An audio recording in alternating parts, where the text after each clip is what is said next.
Morning, everybody. Welcome to the Inside Edge. It is Monday, October 27th, and we are a week and a day away from Election Day. More than half of the vote by mail ballots sent out by county clerks in New Jersey have been returned, and that number is going to keep going up this week. On Saturday, about 90,000 voters came out to cast their ballots in person by machine. We'll have Sunday's numbers in a few hours. Here's something a lot of voters don't know, and that is if you go to vote and you're turned away and you believe the poll worker was wrong, then speak up, say something.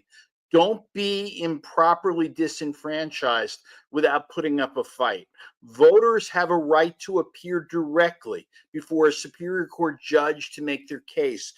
Judges are on call whenever polling places are open. You don't have to go down to the county election office. You can appear remotely. Over the weekend, judges held 3 hearings after voters felt they shouldn't have been turned away. And let me be clear about something. In most cases, judges don't want to disenfranchise voters. They want to find a legal way for voters to cast their ballots.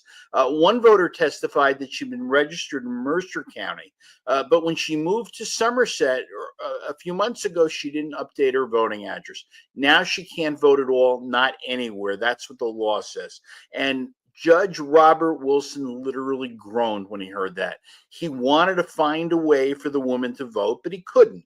But in another case heard by Wilson, a Somerset County man who'd moved there in May didn't change his registration until September because he was waiting to get his real ID appointment, figured he'd do it all at once.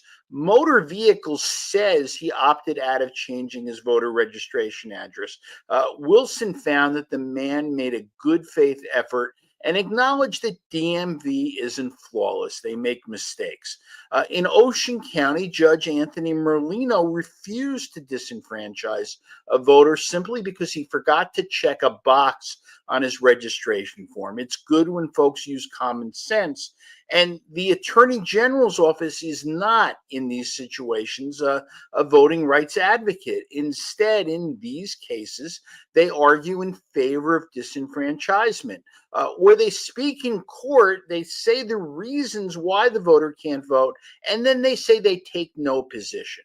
The greater concern is that the Motor Vehicles Commission takes no responsibility, and they've done nothing to fix technology issues that have been disenfranchising voters, probably thousands, during the primary. For anyone who has stood on a DMV line and had to deal with their outdated screens and their stylus, you know how easily mistakes can happen, especially when you've been there for hours and you just want to go home. Judges, I think, know this too.